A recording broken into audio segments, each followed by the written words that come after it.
Anyways, hey guys, welcome back to my channel. This is a McLaren 650S Spider. Today we're going to take it out for a drive and see what makes the retired mid-level McLaren worth buying in 2022. So with that said, let's go ahead and take it out for a drive. If you're not subscribed to my channel, please consider subscribing. If you'd like to see all my future supercar content, including plenty of car reviews to come.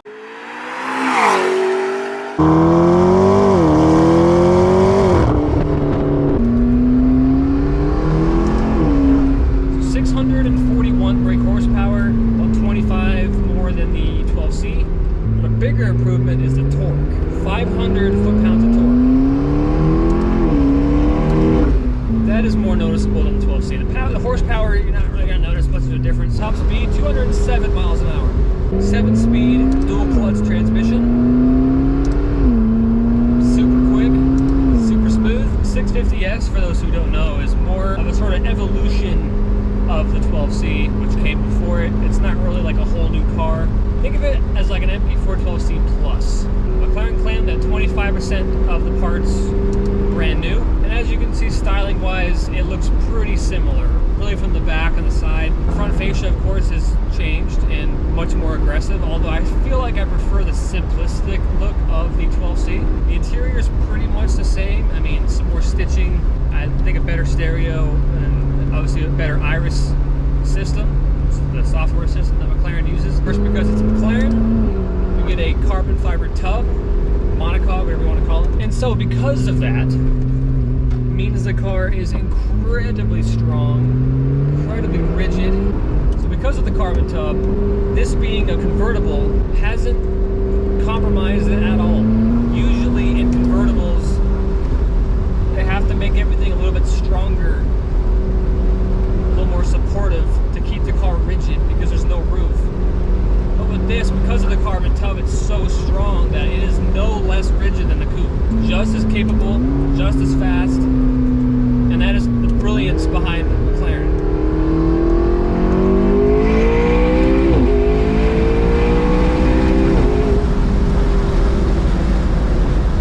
And there goes the air brake. Completely blocks your view. Yeah, those cars are so far away now. Anyways, yeah, it's a fast car. It's faster than you'd ever want to go, and the fact that the 720S is night and day from this. McLaren is known for their hydraulic suspension systems. This really helps soak up the bumps, more so than your traditional anti-roll bar system. Normal setting, of course, it rides beautifully. Springs are a tad bit stiffer than the 12C. But it still rides better than basically any other supercar. 0 to 60 in 2.8 seconds.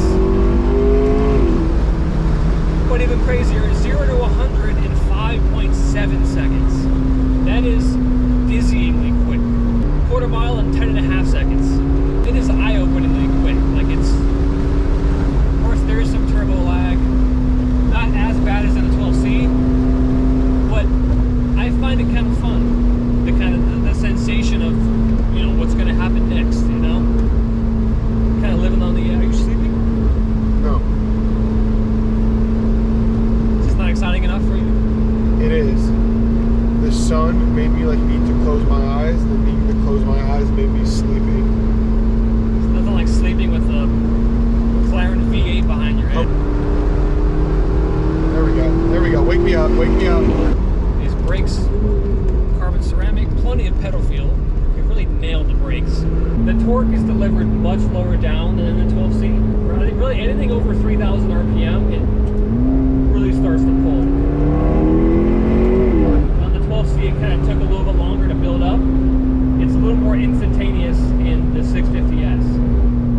So really everything, like I said, it's just been dialed up a little bit over the 12C. Everything's been a little bit improved. Transmission's a little bit smoother. Steering's a little bit heavier, a little more precise. It's just small little things that people feel like maybe the 12C should have been from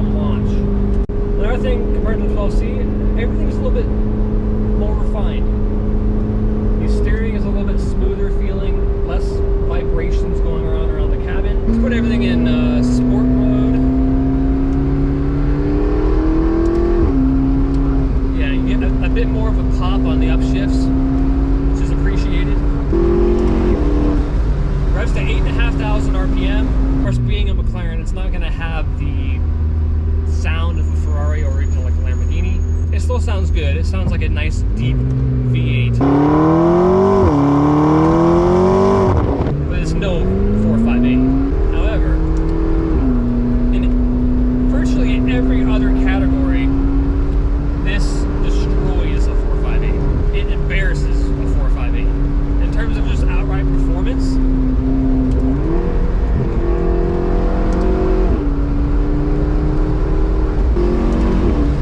sound good. It sounds throatier than a 12C. It's different than a 570S though. 570S sounds a little bit angrier, I feel like. And compared to the 570S, which is a similar price point to this provides a little bit more of that sort of hypercar sensation in terms of the way the power kicks in. And it's much more savage the way it comes on. 570 is a bit more linear, but the biggest difference I'd say is the ride.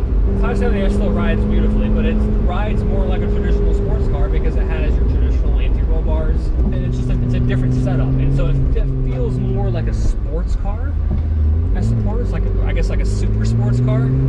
It's still a supercar, but this feels like a supercar. Like it feels, it's that surge of power that kicks in. You don't really get as much of it in the 570S. 570, I suppose you feel a bit more connected to the road, while in the 650S and 12C and the Super Series models, there's a bit of a disconnect with the driver and the road. Some people might love that. Some people might want the more focused ride that the 570 offers. But because of the disconnect, it's very comfortable. Extremely comfortable. Even in sport mode, it's very comfy. To show you how torquey this motor is. Put it in fourth, we're at 4,000 RPM, foot hard down. That's 105. You can just spend time in fourth and fifth gear and just have a blast. And just overtake people effortlessly. Alright, let's put the performance in track. Of course, you have your handling and your performance settings. With each, you have your normal sport track settings. It allows you to really fine-tune your driving style. So let's put performance in track. Handling is still in sport.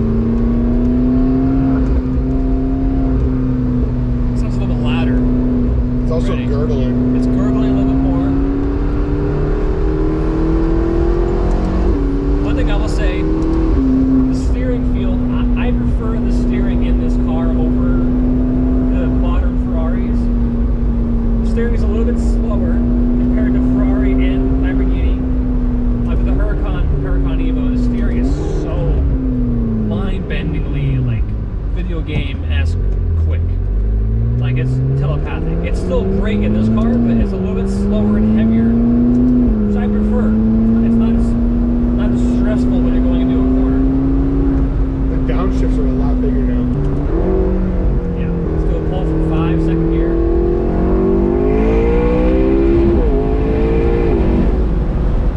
That is savage, that quick. There we go. Be on the go.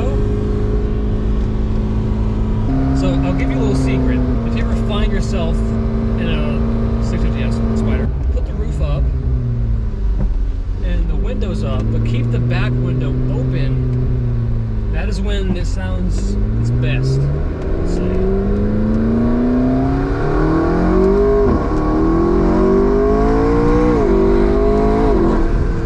That's insane.